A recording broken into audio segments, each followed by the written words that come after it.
আসসালামু আলাইকুম ওয়া রাহমাতুল্লাহি ওয়া বারাকাতুহু। আমি শেখ হাসিনা বলতেছিলাম দিল্লি থেকে। এক কথায় আমি দিল্লির মহারানী বলতেছিলাম, মোদির ওয়াইফ। কে বলছেন? কি হলো পন্তা রানী, তুমি তো দেশের পিছন মারার জন্য উঠে পড়ে লেগেছো। হাদি ছেলেটা কি দোষ করেছিল? দুই বন্ধু মিলে, দুই হাজবেন্ড ওয়াইফ মিলে বুদ্ধি করে খেয়ে দেওয়ার চেষ্টা করলা। নির্বাচনের আগে আরো কত কি দেখতে পারবা, এটা তো মাত্র শুরু।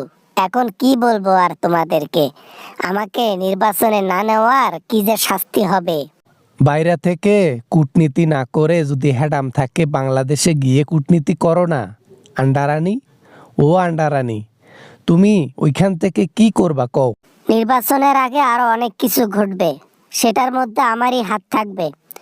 এই হরতাল সমাবেশ, মানুষ ঘুমো পর্যন্ত পারতে পারবে না রাতের মধ্যে। ও কলা রানী, ও আমার পটল রানী, তুমি কি ওই দূর থেকেই শুধু মানুষের ক্ষতি করবা, কাছে এসে করবা না? এটা কোনো কথা হইল? দূর থেকেই ভালো, কাছে গেলে পার্মানেন্ট উপরে পাঠাই দেবে জনগণ। আমি তো চিনি বাংলাদেশের জনগণ কি আগের মতো আছে যে আমার কথা উঠবে বসবে। অপমান আর অপমান, এ অপমান কোথায় রাখবা তুমি? আওয়ামী লীগের মতো দলকে তুচ্ছ, মানে তেজপাতা, তেজপাতার যে মূল্য তোমাদের ওই মূল্য নাই। সব কিছুর জন্য দায়ী সবাই, দেখে নেব সবাইকে। একবার কোনোভাবে যদি ক্ষমতাটা পাই না, তারপর বুঝবা কত ধানে কত চাল হয়। ও পান্তারানী, পান্তারানী, তুমি তো জেলের মধ্যে আছো, মোদির বাসস্থানে।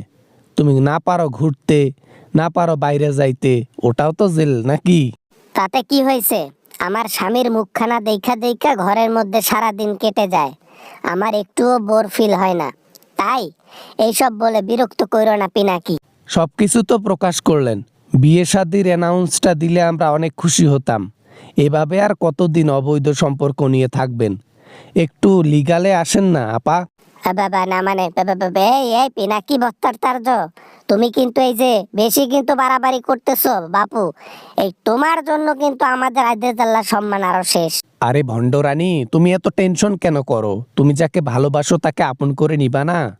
আরে জায়েজ সম্পর্কটা হচ্ছে হালাল। এখন সেই হালাল সম্পর্ক থেকে তুমি হারাম সম্পর্ক কেন জড়িত থাকবা কও তো? একসাথে থাকতেছো তো বিয়ে শাদী করবা না? ফরজ কাজটা করে ফেলো। সেটা তোমাকে বলতে হবে না, বুঝছো? সেটা তোমাকে বলতে হবে না। এই বেটা, তুই কত টাকা নিবি রে? আমার ব্যাপারে আর কোনো ভিডিও তৈরি করবি না বল। আরে পন্তারানী, তুমি যদি আমাকে টাকাই দিতে চাও, আরো 10 বছর আগেই তোমার টাকা আমি নিয়ে তোমার বিরুদ্ধে ভিডিও বানা বন্ধ করতাম, বুঝছো পন্তারানী? তার মানে তুমি সারা জীবন আমার জন্য খালি ভিডিওই বানাই যাবা, আমাকে শুধু বাস দিবা, তাই তো? এ বেটা, কয় টাকা ইনকাম করিস? একবার রাজি হন আমার প্রস্তাবে। আমি জয় টাকায় ইনকাম করি না কেন, তোর চাইতে ভালো আছি। তোর মতো ওরকম অসম্মান আমার নাই। আমার জন্য সম্মান অনেক দামি, সম্মান অনেক রয়েছে। দেখ, দেখতে থাক, দেখতে থাক আরো কত কি ঘটে বাংলাদেশে।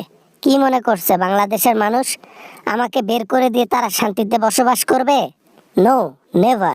আরে ধূমকেতু রানী, আরে ধূমকেতু রানী, আরে বলো আমি কি বলতেছি শোনো। এই যে মন দাও, কয়টা হাদিকে উপরে পাঠাই দেওয়ার চেষ্টা করবা কও? বাংলাদেশে হাদির উপরে হাদি আসবে, তার উপরে হাদি আসবে, লক্ষ লক্ষ হাদি আসবে। কয়জনকে তুমি উপরে পাঠার চেষ্টা করবা? এই এই পন্তা রানী, এই নিশি পল্লী রানী, কথা কও। হ্যালো, রেখে দিছো?